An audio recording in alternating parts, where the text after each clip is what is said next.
Bonjour à vous toutes, bonjour à vous tous, bienvenue dans ce nouvel espace de partage. Je suis vraiment heureuse aujourd'hui de trouver enfin le temps d'enregistrer cette vidéo et de partager ici quelques regards et quelques clés qui peut-être pourront vous apporter un certain soutien pour traverser la période actuelle et la période de l'été qui s'annonce et qui est dans mes ressentis particulièrement forte, particulièrement intense, particulièrement challengeante, avec une sorte d'intensification des énergies, des matériaux qui demandent à être éclairés, accueillis, de tout ce qui peut nous toucher, nous percuter, nous balancer, et une sorte d'accélération du temps toujours plus palpable, même si ça fait bien longtemps qu'on en parle. Là, je ne sais pas pour vous, mais moi, ces derniers mois, ça a été vraiment très particulièrement visible. C'est une période vraiment de grands défis. C'est une période dans laquelle les forces duelles sont vraiment en intensité croissante, elles aussi, avec, comme on le voit dans la politique, la montée des extrémismes et peut-être sur d'autres plans également des forces qui s'opposent de plus en plus fort et qui, pour peu qu'on soit un peu sensible, viennent nous toucher, nous impacter, rencontrer nos champs de conscience et peut-être même nous challenger très fort et créer chez certains d'entre nous de grands tremblements, de grandes peurs, de grandes angoisses, de grandes insécurités, des pensées et des scénarios sombres. Donc on est tous vraiment, je crois, challengés et invités à trouver en nous des ressources et une posture intérieure qui nous permettront de traverser au mieux le très très grand défi qui s'annonce. J'ai intitulé cette vidéo « L'essentiel peut encore être sauvé ». C'est une phrase magnifique que répétait le grand maître Shin auprès duquel j'ai eu la chance d'être enseignée avant qu'il ne quitte cette terre. Et il avait souvent cette tendance à nous rappeler que l'essentiel peut encore être sauvé. Alors justement, je vais développer un peu qu'est-ce que pour moi cet essentiel et comment nous garder en contact avec lui et même le faire croître en nous pour qu'il éclaire notre sphère et qu'il ne nous fasse pas sombrer dans tous les grands tumultes qui se jouent aujourd'hui sur le plan collectif.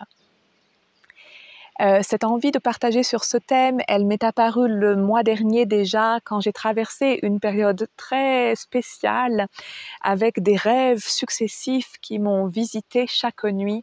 Et dans tous ces rêves, on me montrait différentes attaques qui touchaient la Terre et notre humanité actuellement. Et c'était des attaques qui avaient lieu sur différents plans. Je pouvais percevoir que certaines avaient vraiment lieu sur des plans qui n'étaient pas terrestres, comme vraiment une sorte de guerre galactique, de guerre des étoiles qui était particulièrement virulente en ce moment. Je voyais que certaines attaques se jouaient sur les plans spirituels, avec la présence de forces qui venaient comme chercher à amoindrir les forces de vie primordiales, essentielles, encore présentes dans notre humanité et sur notre terre. Et je voyais ces forces sombres sur les plans spirituels chercher vraiment à venir se nourrir, se servir à l'intérieur de nous ou des ressources de la Terre. Et on m'a montré également d'autres types d'attaques qui touchaient davantage la biologie, même la génétique, comme si elles venaient chercher à abîmer, à amoindrir ce qu'il y a de plus beau dans l'être humain, dans le cœur, dans l'âme humaine. Et à chaque fois, dans ces rêves qui avaient plutôt la tournure de cauchemar, à la fin, on me montrait un endroit très pur à l'intérieur de nous, de tout un chacun, qui peut grandir et grandir et qui peut vraiment faire basculer l'avenir de notre monde.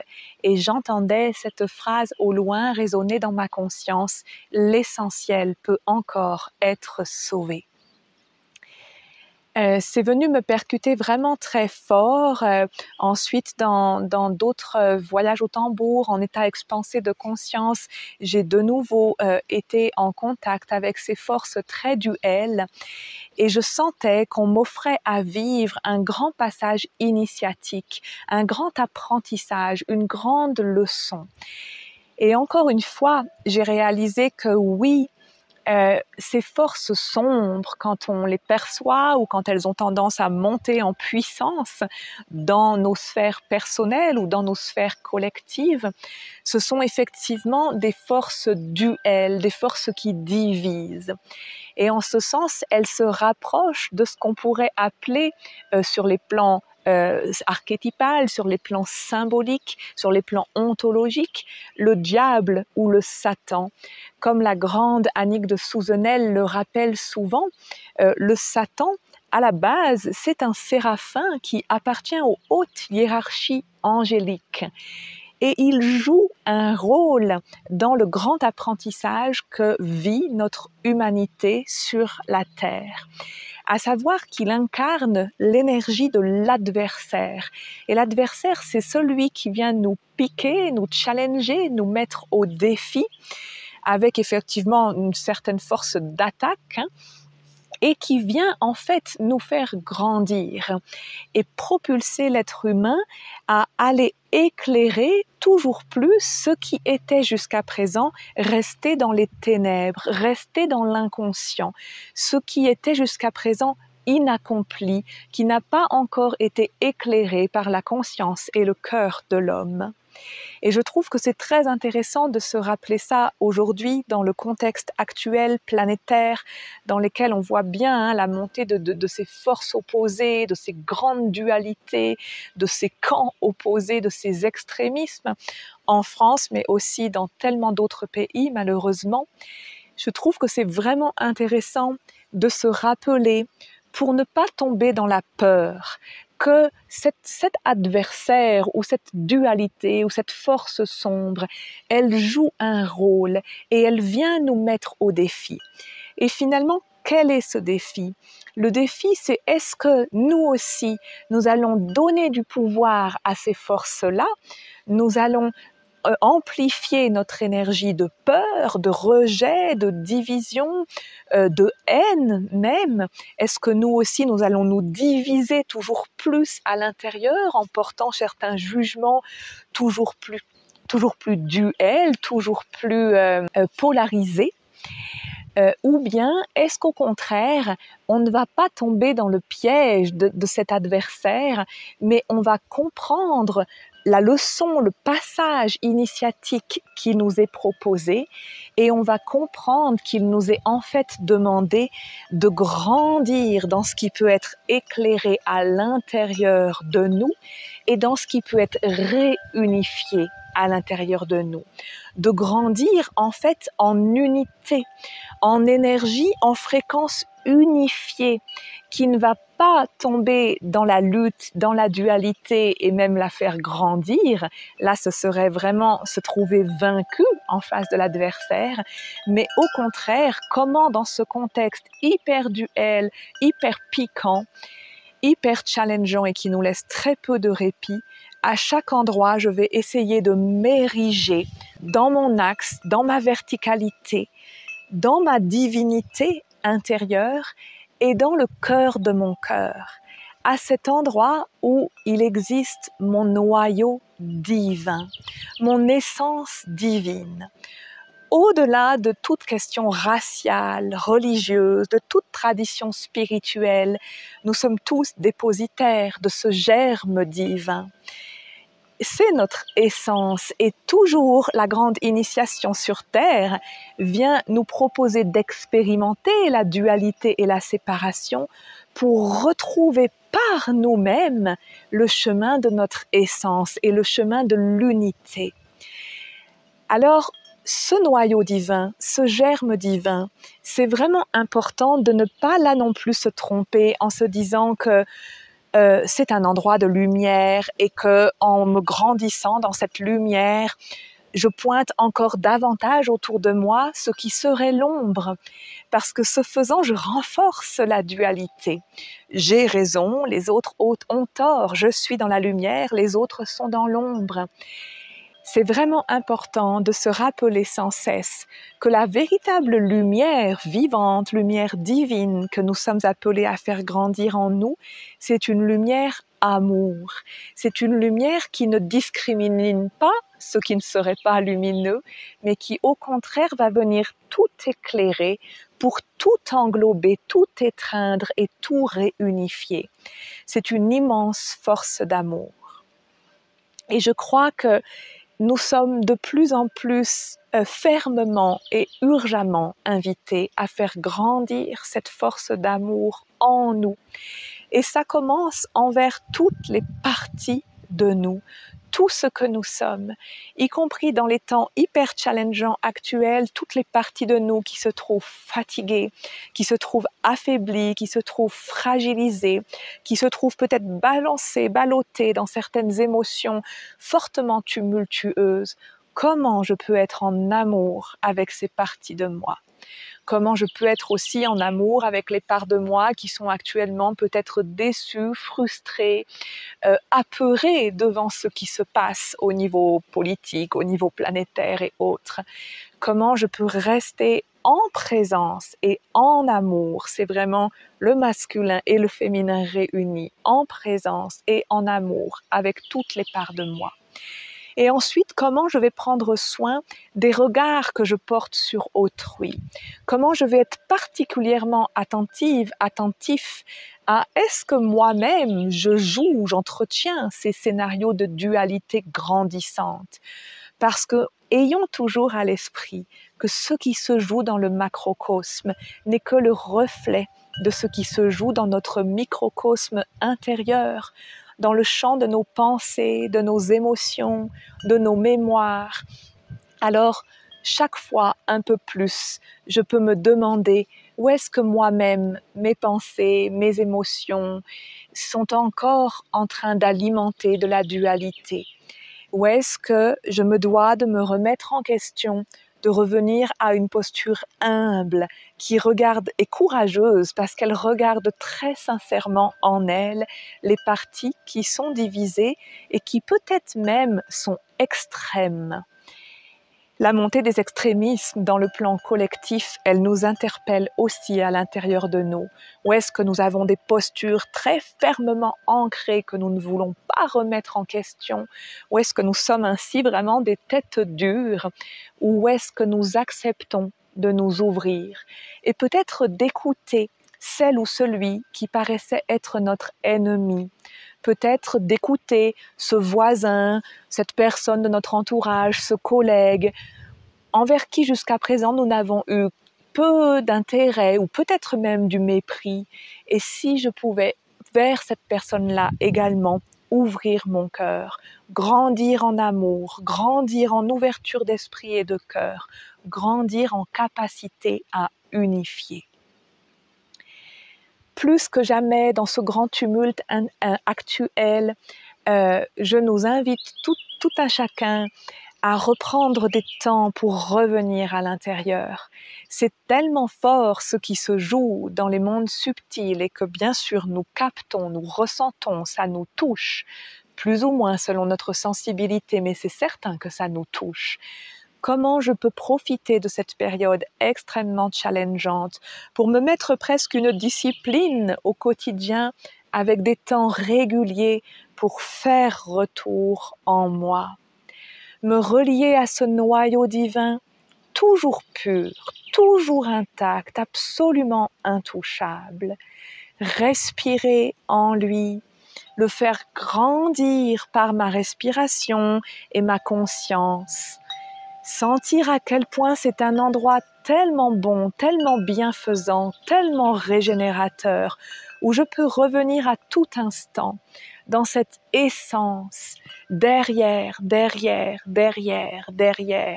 tout ce qui nous a séparés, tout ce qui nous a divisés, en nous-mêmes et les uns contre les autres. Comment je peux revenir au cœur de mon cœur, à ce point d'unité, à ce point d'amour, à ce point de grande paix. Régulièrement revenir à cet endroit, respirer, nous ressourcer et chercher à amplifier cette énergie du noyau dans toute notre sphère physique, parce que notre corps physique aussi est mis à rude épreuve ces temps-ci, dans notre corps émotionnel, dans notre corps mental, dans notre corps spirituel. Et ainsi, je ramène de la pureté, je ramène de la clarté, je ramène de l'air, du souffle, de la limpidité dans ma sphère et nous en avons grand besoin pour accueillir chaque jour les nouveaux défis qui frappent à notre porte. Deuxièmement, en reliance avec ce noyau divin, comment je peux reprendre conscience de ce magnifique pilier de lumière, rayon, d'amour qui me traverse, qui fait partie de ma structure de lumière originelle et qui a justement pour vocation première de protéger mon noyau divin. Comment je peux respirer dans cette verticalité, avec ma respiration et ma conscience sensible, faire grandir ce pilier, qu'il soit toujours plus érigé vers le ciel et dans les profondeurs de la terre, et qu'il soit toujours plus clair lui aussi. Et en respirant en lui, je lui permets de se clarifier. Et je lui permets de devenir mon axe qui va me tenir debout dans les tempêtes de plus en plus fortes que nous sommes appelés à vivre. Enfin, le troisième conseil que j'aimerais apporter, c'est comment je peux participer à porter une vision d'un avenir radieux pour notre terre, pour notre humanité. Nous savons maintenant à quel point nous créons notre vie et notre monde à partir de nos pensées. Tout ce qui se manifeste dans la matière émerge déjà dans le plan psychique. Alors, dans ce contexte planétaire hyper difficile, hyper duel, comment nous pouvons être de plus en plus nombreux à porter une vision d'un avenir radieux? Et vraiment à la cultiver, à la sentir, à sentir qu'elle est déjà là. Et que tous ces grands challenges actuellement sont en train de nous percuter pour que notre coquille s'ouvre et que notre germe divin fleurisse. Que notre humanité s'éveille et sorte enfin de tous les carcans et de tous les scénarios tellement duels et tellement souffrants que nous avons créés depuis si longtemps.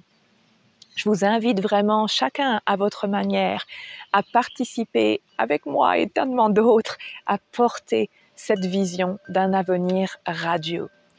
Et je citerai encore une fois la grande Annick de Souzenel qui a dit, j'ai retrouvé dans un de ses partages récemment, qu'elle disait que les forces sombres, l'adversaire, le Satan, il ne peut pas nous éprouver au-delà de ce qui lui a été commandé par le Seigneur, dit-elle, ou bien on pourrait dire par la source, par le Un, par la grande vie, par le grand esprit.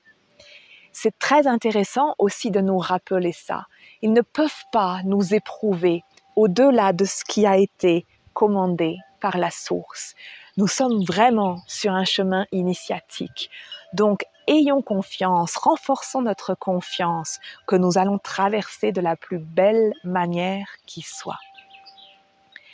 Pour finir, je voudrais aussi nous inviter, quelles que soient nos traditions spirituelles, les voies, les chemins, les courants spirituels dans lesquels nous sommes, nous marchons pour certains d'entre nous, comment nous pouvons retrouver derrière toutes les particularités de chacun de ces chemins, comment nous pouvons retrouver l'essence.